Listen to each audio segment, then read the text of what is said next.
Hey guys, how are you all doing? I hope you're doing well. My name's Matthew and I post videos every Monday and Friday. So if you love the tingles,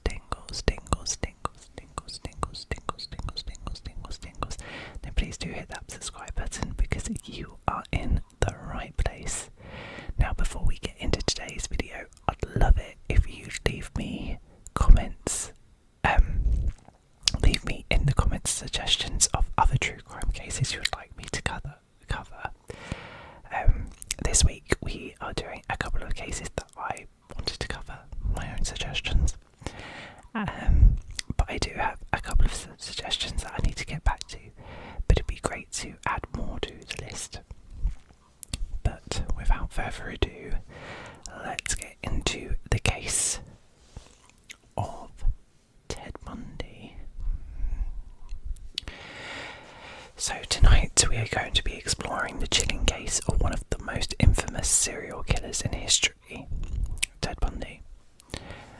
But before we get into his disturbing timeline, get comfortable, maybe grab a cozy blanket and prepare to relax as I take you through the disturbing timeline with a closer look at the details of his horrific crimes. So Ted Bundy was born on November 24th, 1946. He's almost a birthday twin, but not. And led what seemed like an ordinary life. He was raised by his grandparents. He was charismatic, intelligent, and manipulative, traits that would later enable his crimes. Though Bundy seemed to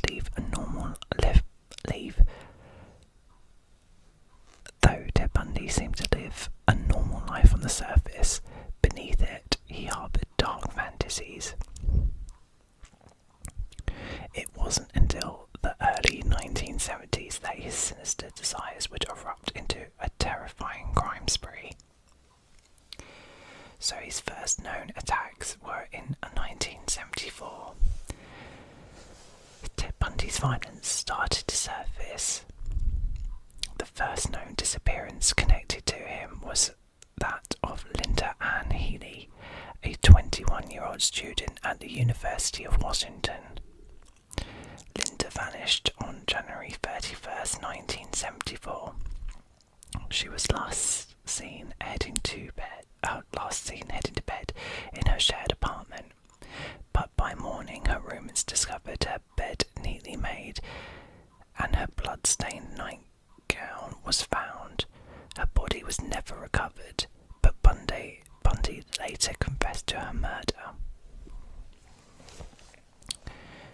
Soon after, more young women began disappearing. Between February and June of 1974, 5 women were abducted and killed by Bundy in Washington and Oregon. These women included Donna Gail Manson,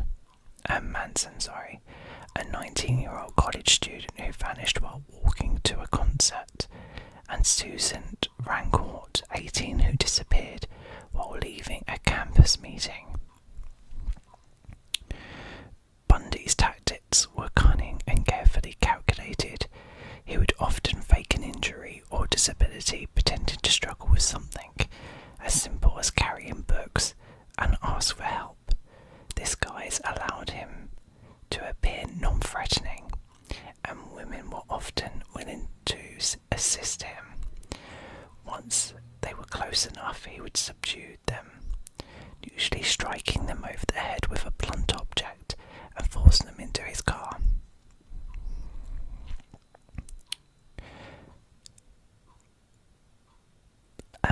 Lake Sammamish. I don't think I said that right. July 1974. Perhaps one of Bundy's most brazen attacks took place on July 14th, 1974. At Lake Sammamish State Park in Washington. That day, Bundy approached several women, introducing himself as Ted and asking for help loading his sailboat into his car. In broad daylight,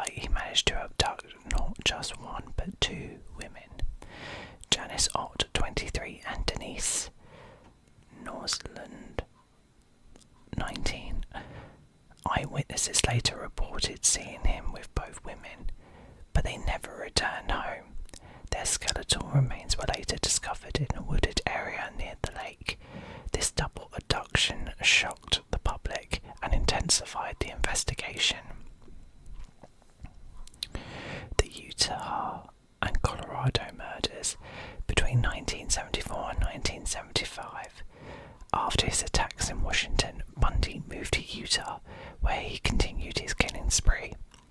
In October 1974, he abducted and murdered Melissa Smith, the 17-year-old daughter of a police chief from Midvale, Utah. Her body was found days later. Melissa had been severely beaten, raped, and strangled. Her autopsy suggested she had remained alive for hours, possibly even days, before finally succumbing to her injuries. Only a few weeks later, on Halloween night, Bundy abducted Laura Aim, a 17-year-old high school student. After she left a cafe, her body was discovered in Wasatch Mountains a month later, showing similar brutal injuries to Melissa Smith. Bundy's attacks didn't stop there. In early 1975, he moved to Colorado, where he abducted Karen Campbell, a 23-year-old nurse who was on vacation with her fiancé. She disappeared from her hotel, and her body was found weeks later in a snowbank, beaten beyond recognition. The escalating violence was becoming clearer. Bundy's victims were often beaten with such force that their skulls were fractured. He also engaged in acts of necrophilia, returning to the bodies of his victims days after their deaths to violate them further. Sick fuck.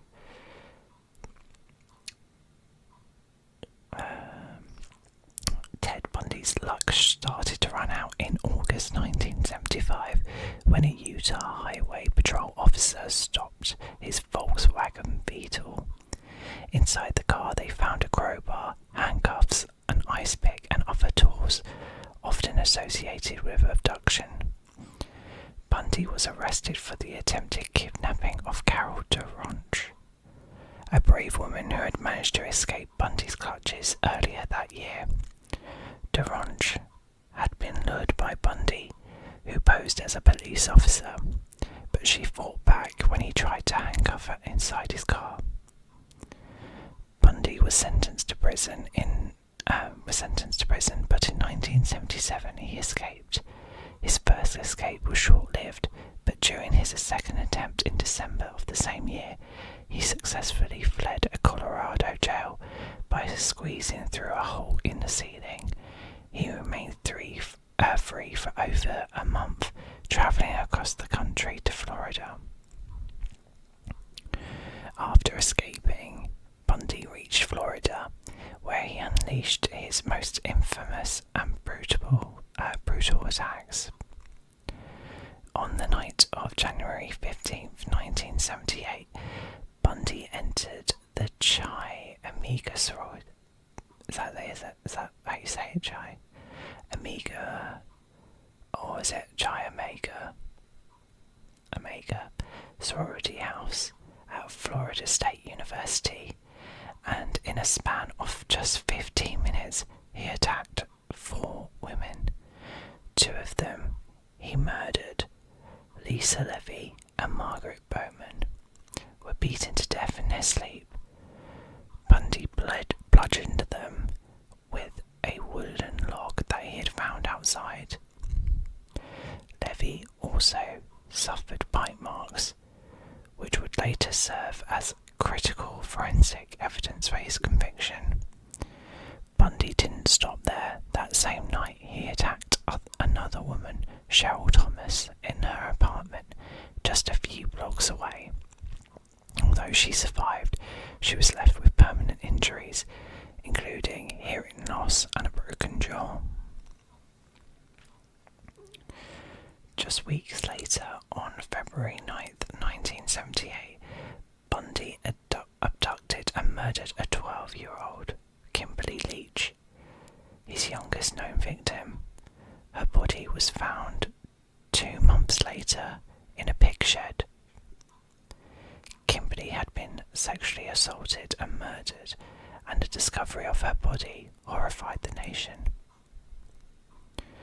Bundy's trial for the Florida murders was broadcast nationwide, and his decision to represent himself added to the spectacle. He charmed the media, but his courtroom antics could not distract from the overwhelming evidence against him.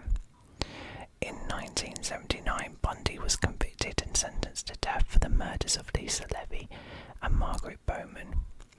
He was later convicted for Kimberly Leach's murder in 1980. After years of appeals and delays, Ted Bundy was finally executed in the electric chair on January 24th, 1989. Outside the prison, crowds gathered, some holding signs reading, "Burn Bundy, burn," while others lit fireworks and cheered. It was the end of one of America's most terrifying chapters in its criminal history. Ted Bundy's case remains one of the most notorious in true crime history. His charm and intelligence allowed him to evade capture for years, but ultimately justice caught up with him. That is true. He was punished and, he was executed. He got what he deserved. I hate when we look at some cases and the victims don't get the justice from those who have been murdered. There's still no end to the story when we don't know who committed the crime. So I'm glad that the families of these victims have the closure and satisfaction knowing that he was executed.